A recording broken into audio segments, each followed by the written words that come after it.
This here is a remarkable, Welcome to the Wedding of Distinction podcast, a program for the unique bride and groom. The Wedding of Distinction is a concept where brides and grooms want something better. Not just your average wedding. We have the tools to make that happen. Now, here's your host, Mike Fernino. Hello, everybody. I hope you're well. I hope everything is fantastic this holiday season and wishing you safety and health. You know, 2020, what do you want? I mean, safety and health, that's the greatest gift that we could possibly have. You know, I haven't done a podcast in a while, and I certainly have missed it. You know, a lot of things have been going on, but I'm back to it, and we've got some wonderful episodes that will be coming to the Wedding of Distinction. Tonight, we're going to talk about dancing, which is just a fabulous way to celebrate. Hopefully, with vaccines on the horizon and 2021 being a whole new year, we're going to have a lot of reason to celebrate and dance next year in 2021. But how many times have you been a wedding guest at a wedding reception and the bride and groom awkwardly stood there on the dance floor as if it was the freshman high school dance? Awkward and tight during their first dance that is supposed to be one of the most memorable moments of their lives. Some people are just natural dancing together, and others, well, they really need some assistance. Sometimes folks would like to do something that's a little bit more exciting or dramatic or a big surprise to everybody in the room. If you have a wedding coming up, you should consider taking dance lessons. Have you ever considered doing a full choreographed routine for your first dance? Or maybe a medley of multiple songs with your father, or a surprise to the bride from the groom and all of the groomsmen. My guest today is Paul Herman, who is a 20-year veteran of dance and theater and choreography. Paul has performed and collaborated with such artists as Cat DeLuna, Alicia Keys, Chris Brown, Sean Paul, Lil Wayne, Sierra, and Flo Rida. Paul has also performed at world-famous Carnegie Hall. Paul and I discussed the benefits of a choreographed first dance, the teamwork aspect of dance lessons, and all the great benefits along with the fun from being able to dance really well at your wedding reception. So let's get down tonight with dance master Paul Herman on the Wedding of Distinction podcast. On the Zoom line, I have my buddy, Mr. Paul Herman. Before we get to Paul, how many times have you been to somebody's wedding and the bride and groom had their very special first dance, that moment, and they just kind of awkwardly danced like Frankenstein, you know what I mean? It just was an awkward moment. This guy can help, and in fact, Paul and I work together. We do bar and bat mitzvahs together. He's one of my party motivators. He gets out there. He's awesome. But Paul Herman, welcome to the Wedding of Distinction program. How you doing? Doing fine, young man. It's a pleasure to actually be here with you, and I actually talking about that experience on the dance floor. It is always something to remember. I know it always starts off maybe a little awkward at the beginning because, you know, it's something always new for a lot of individuals, but then towards the end, it obviously turns out to be an amazing experience. And I just enjoy that process, seeing something grow in front of me. Oddly enough, Paul, from what I know as a professional wedding DJ of 35 years, and I've done thousands of weddings, so I've been witness to thousands of first dances.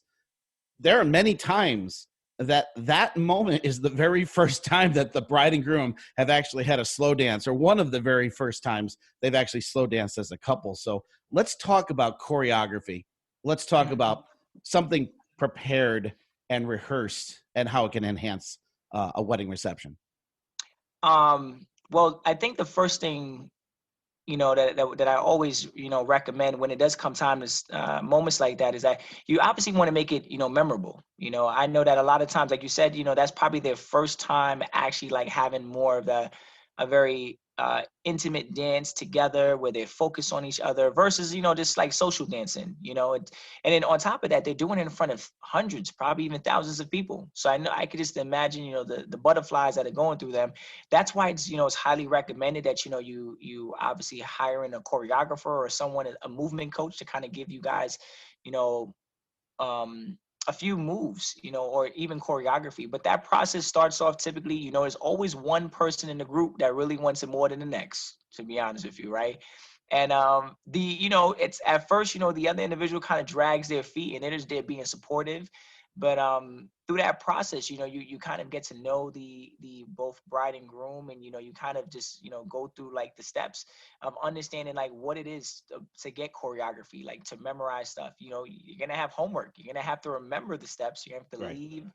Come back to the studio. It could be one session, it could be two, it could be three, it could be several sessions. But I feel like every time I've ever done it, I always start off with the setting the expectation. What are they looking to truly get? Some people want a full blown performance, Right. and then other individuals like, look, we just want to have a good 1 and 2 minutes on the dance floor together, and then we're going to invite everyone onto the dance floor. Well, So, we'll get to that. We're going to break down into a couple of different segments. Let's start with just a classic first dance with some moves and maybe a little hint of ballroom steps and stuff like that. Let's start there. yeah. How does that choreography play out? Yeah, I mean, you've seen a lot of different things. Yeah.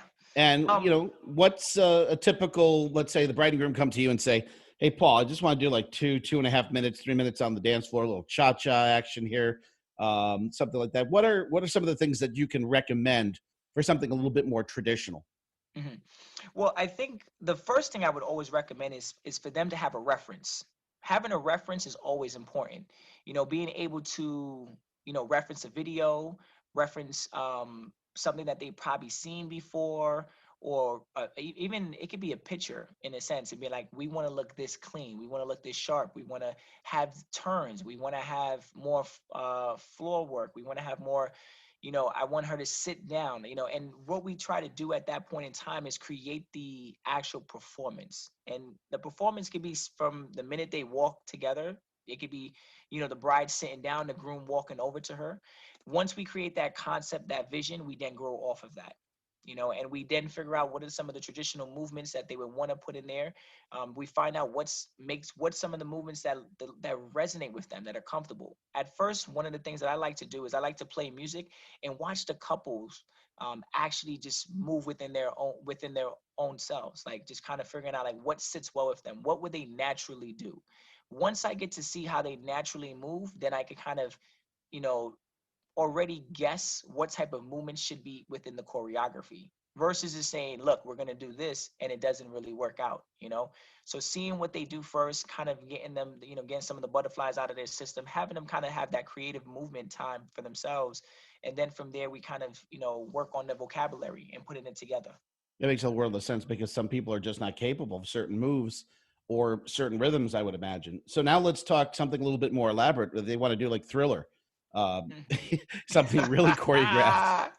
It's funny you say that. There was a couple that I work with closely, dear friends of mine from college, and they wanted a whole Michael Jackson, routine. The husband, in a sense, good friend of mine.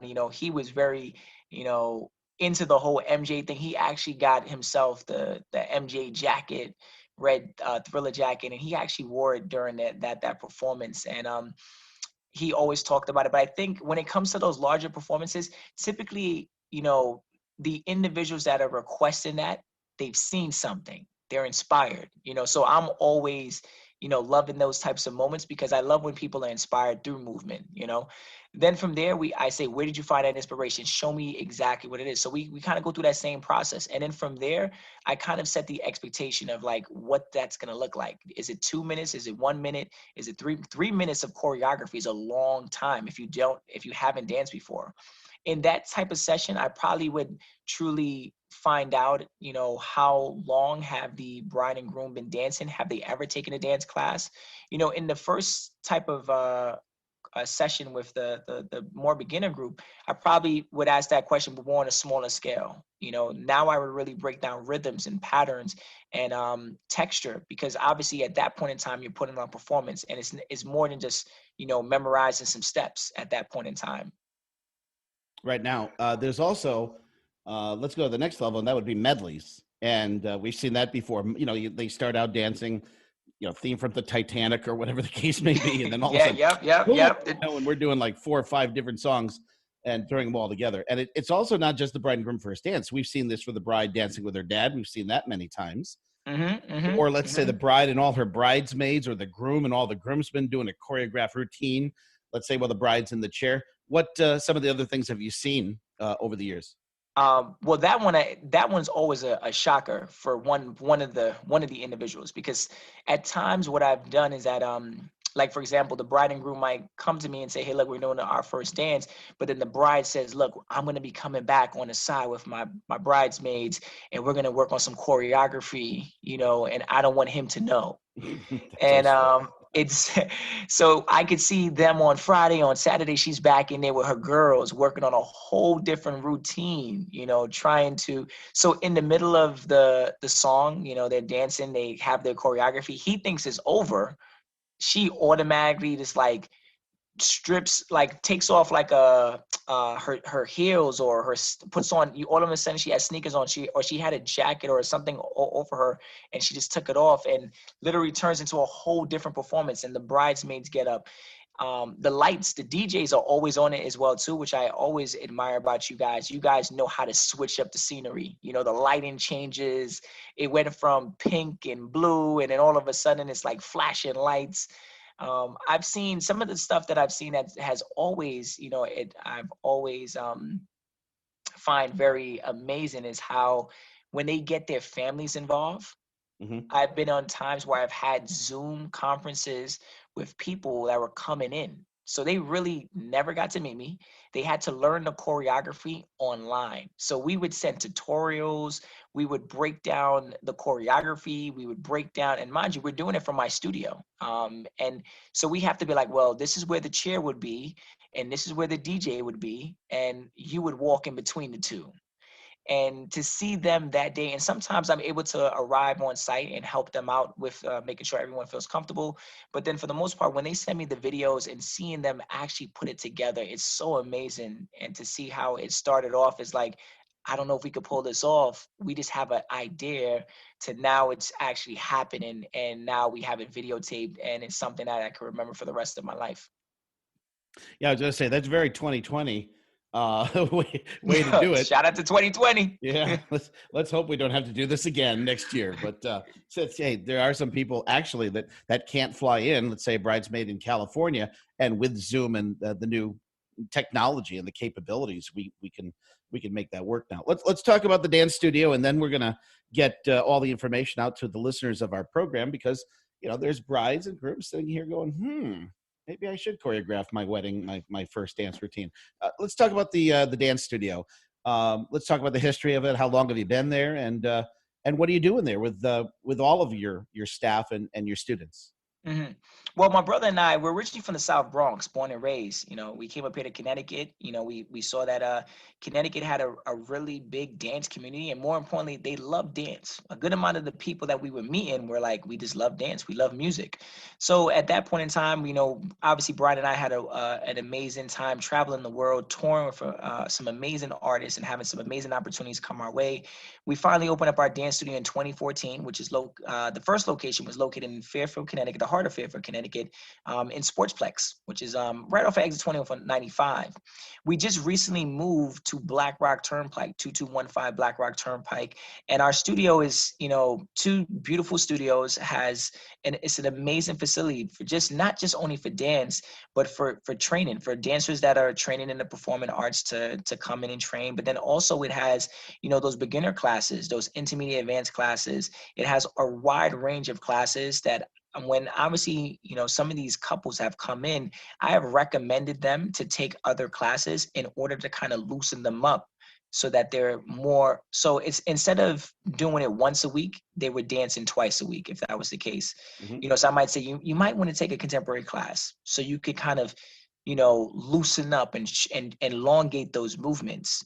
Because once you start to engulf yourself into something, it's very important that you kind of like really, think of various different avenues to help you along the lines of that process. So it's not just like I'm just going to rely on natural talent. I'm going to rely on, really some really good coaching, with some really good videos and, a really good mentor, if that's the case, to kind of get me to that from point A to point B. But we have classes. One of the things we also do is host events. We've actually hosted a wedding at our actual studio. So we, in the same thing, we choreograph, a little bit of this, a little bit of that, bridal showers in there, baby showers, you name it. Our studio is not just a dance studio; it's actually an entertainment facility. So people come in there and rent it out for various different reasons. And we're doing an amazing job with our classes. And occasionally throughout that time period, people will always say, "Do you choreograph first dances?" And I just smile every time, and I'm like, "Yep. Tell me what you need." And it could be as elaborate as I want animals coming out from the sidelines to being like, look, I just want to look at her and, I want him to look at me and I want to just do one little twirl and a kiss and that's it. And it's still amazing no matter what the outcome is. Yeah, I would imagine, Paul, that it's not a bad idea. Let's say if you want to look really good on the dance floor for your wedding, even if it doesn't involve doing the choreography of a first dance, just maybe stepping up some of your dance moves and becoming a little bit more comfortable dancing together. It's not a bad Yes. idea to take dance lessons before your wedding, right? I recommend it all the time because that's if someone says to me, "Hey Paul, I want to be in the NBA," and I'm like, "Okay, you want to be in the NBA? Do you are you on a high school basketball team? Are you on a college basketball team? Do you have are you on an AA team? Are you on what are the various different resources that you're using to help you get to from point A to point B?" And if you just rely on just saying, "Look, I just want to be in the NBA, I'm just going to keep on playing and hopefully someone's going to see me," no, it doesn't happen like that. You got to actually add more stuff to your repertoire. And I think when couples come in, I'm always like, "Hey guys, I think it's important that hop into a dance class, hop into a hip hop class, hop into a fundamentals class because fundamentals is where it's at. If you learn how to find a groove, you find a pocket, you learn how to, plie, just learning how to bounce. So even finding rhythm is always a hard thing for some couples because someone might have the rhythm and the other one might not. And from there, it's important that when you come to dance class, everyone is trying to aim to get the same thing. So it pushes that person versus you saying, going home, "Honey, did you listen to the music?" "No." "Honey, did you practice?" "No." Now you could actually say, "Honey, we're going to class together." Now everyone's in the room striving for the same goal. It sounds to me like you could really practice your tolerance and patience with your significant other before you get married. Oh, Uh, I've seen some stuff go down in that room. I'm sure you have. I've seen some, "What are you doing? It's this step. It's on this count." And I'm like, "Guys, remember no, what we're here for." no fighting during your first dance. No, no, no. No, no, no. And So then there's the obvious, Paul. People are always trying to look their best for their wedding, and a lot of times they're going to be going to the gym and stuff like that. Dancing is a fantastic form of exercise and cardiovascular activity. yes, it is. It truly is. I feel like one of the things about it that really stands out is that everyone everyone doesn't take into consideration how much cardio actually goes into dance. Like you really need to you know work on your flexibility. There's been times that some of the performances that I've actually choreographed for people, they've actually been like sweating, they're drinking, like they're going through 4 bottles of water because the intensity of what they're trying to do. So I recommend it for everyone, and it's a great way to kind of just build confidence. It's another way to work on your flexibility as well too, because and your stamina, it also works on your agility, your mobility as well too. A lot of people kind of take those things for granted, and I feel like dance is a really, really good way to kind of grab in all of those things. So now we have the interest of all the listeners of the program. So tell people how they could get in contact with you and how they could potentially come down to Double Up Dance Studio. And you're in Fairfield, right, Paul? Yeah, In right Fairfield. in right in Fairfield. Again, Paul Herman. I'm co-owners of Double Up Dance Studio with my brother Brian Herman. Is an amazing instructor as well too at the studio. You could come down there anytime. Our classes, our studio is open. Typically 24/7. Because we're in there all hours of the night, whether dancing with people who are trying to work on their first dance or mainly late night with our dance company members. So we have classes throughout the course of the day, but you can find us, like I said, 2215 Black Rock Turnpike in Fairfield. And it's just a great opportunity. We're right next to Gap in Old Navy. All you want to do is come downstairs and our doors open for all different individuals, whether you're beginner, intermediate, advanced, whether it's your first time actually taking a dance class or you're just getting back into the swing of dance, we're here for everybody. Okay, email and phone number for the people that are interested. The best email to reach us on is info@doubleupdancestudio.com. The Instagram, Facebook, and Twitter, you could definitely find us on Double Up Dance Studio. It's definitely the same thing for our website. doubleupdancestudio.com is our official website where you can book our classes and get more information on our events. You can email us at info@doubleupdancestudio.com. Our phone number is 203-916-4949. Again, that number is 203-916-4949. And we're located again in 2215 Black Rock Turnpike in Fairfield, Connecticut. Awesome. Paul Herman, thank you. Thank you for taking a little time tonight on the Wedding of Distinction. And I'll see you soon, my friend. Yes, I'm looking forward to sharing that dance floor with you again. You know, it's good energy, always good vibes. And hopefully you and I will be collaborating at some point in time with some wedding. We're going to see how that couple does. That's a guarantee, my friend. This here is a remarkable, The Wedding of Distinction podcast is a production of Music in Motion Entertainment. All rights reserved. Any unauthorized publication of this program is strictly prohibited.